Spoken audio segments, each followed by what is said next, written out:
Welcome to Life in the Woods. Today we're talking about the Fallkniven F1. This variant is the F1DZ. It's the F1 with the tanned handle and the Lam Cos steel.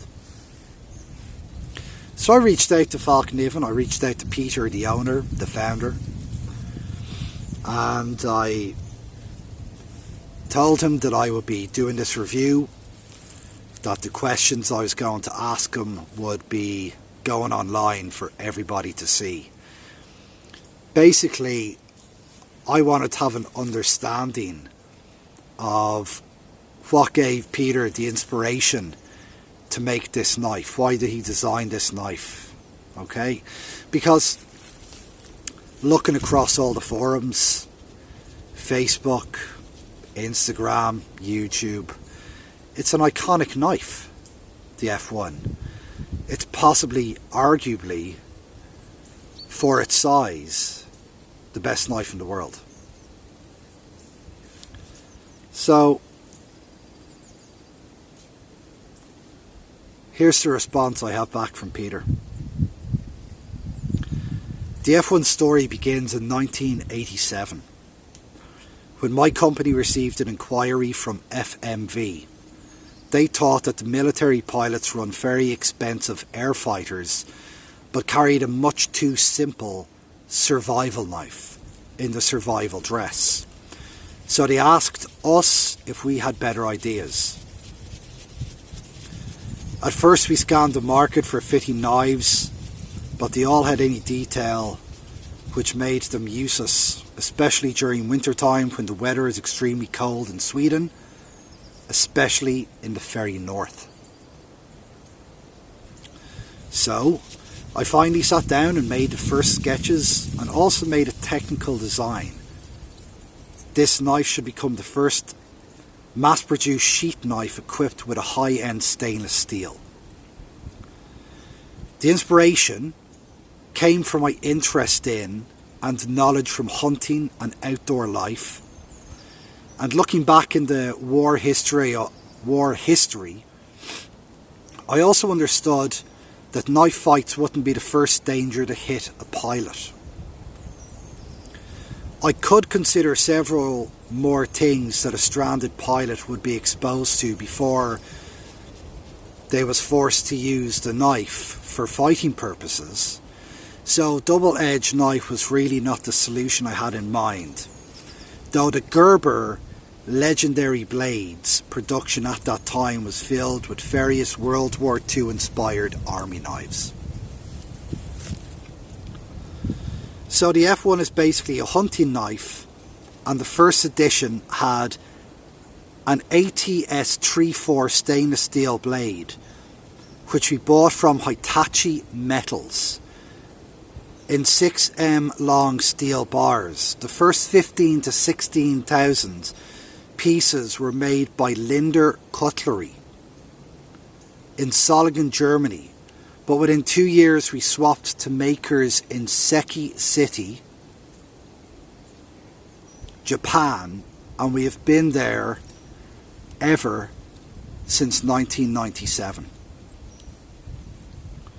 The first delivery to FMV was made in August 1995 of several thousands of F1 knives, and since then we have been the sole provider of this knife to the Swedish defence.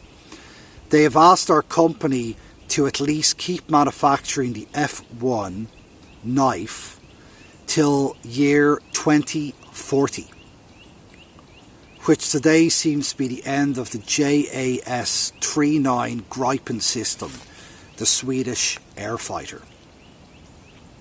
So which are the reasons why this knife has become so popular?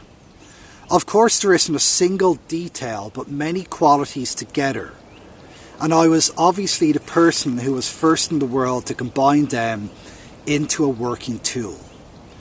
The handy size, the textured, safe, comfortable handle, the non-aggressive drop point, blade shape, the thick blade spine, the very strong blade tang, the exclusive steel, the soon added convex edge and laminate steel, etc.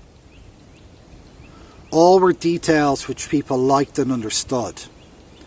At that time the F1 was 3 times more expensive than any similar sized sheath knife, but it sold like hell.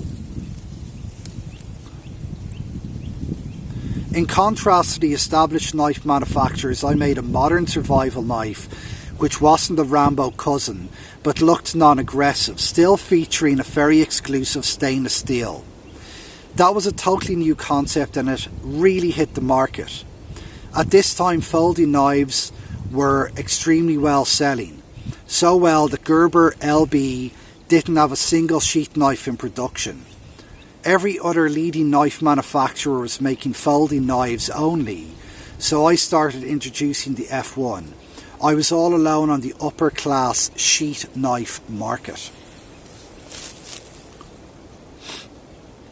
Of course, the established knife manufacturers, mainly in the USA, noticed my success, and of course they tried to copy my ideas. Technically, some of their products are okay, but since they lack persons with the necessary background from hunting and outdoor living in their design staff, they will always be behind.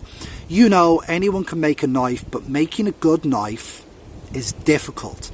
The human eye is a sensitive tool, and upon a fraction of a second the eye will detect if a knife will fit your hand and your needs. The F1 Pilot Survival Knife was perfect in the design from the very start, and not a single millimetre has changed since 1987-1988. What we do is that we refresh the technical content every now and then, and of course develop new versions. See the F1 Pro and now the latest version F1X, which to my understanding should be the strongest survival knife in the world in the 4-inch blade size. The philosophy behind the F1 knife is being used for making other larger and smaller knives, following my ideas from how a knife would look alike and work for fitting the demanded purpose. We can expect that the technical content will be improved constantly. But since our hands will look the same and the nature in which we are living will also look the same, I expect that the design ideas which originally were presented in the F1 Pilot Survival Knife will remain the same for quite many years. Those who live will see. Best regards, Peter Hjortberger, founder, owner of Fallkniven AB. I really want to just thank everybody who stayed to listen to that. That was an email I received from Peter. His words: if I can throw something in here for a second. I don't own many knives. I own many kitchen, chef's knives. I've owned samurai swords. I do have a few survival knives, but for me, what I really love about the F1 is the handle. There's no material on the handle that will cause my hands, when the weather gets cold, to get even colder, like some of my wooden handled knives with the metal on them, the metal pins that hold them in place to the tang. This for me is my favourite, my go-to smaller blade, but it can do everything that I need for my outdoors experience. Now I'm here today set up with another tarp. I have an Instagram account, also the same name as my YouTube account. I'll leave that down below, and you can see everything that I do in the outdoors industry. I'm outside every single day. This, I guess, is my full-time hobby, my full-time, I'd say, job, but I don't get paid for it, but I'm out every single day. And I can tell you, hands down, that for the last 2 years, I've put this knife through hell and back. I've done things that Peter said not to do, or not Peter, but Eric said not to do in Fallkniven, which is, well, not that he said not to do it, but he said it's best if you don't batten with this knife, and maybe batten with the A1 or the S1. And I can tell you that I've battened with this and the knife is fine. I've done tip tests. It's perfect for feather sticking, it's perfect for processing food, for cutting cordage, for creating notches. There is nothing in the bushcraft industry that this knife can't do, and when it comes to throwing sparks from your ferro rod, this is up there with the best.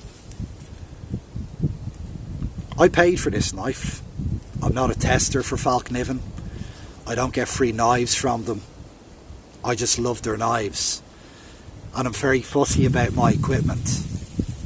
And I think with everything I've put this through over the last 2 years, I can stand by this Fallkniven F1 and say to go out and buy one. So I appreciate everybody looking, taking the time out of your day to look at this video. I'm glad to have brought you this email from Peter. I think we've all learned something new today. Thanks for watching, and until next time, all the best.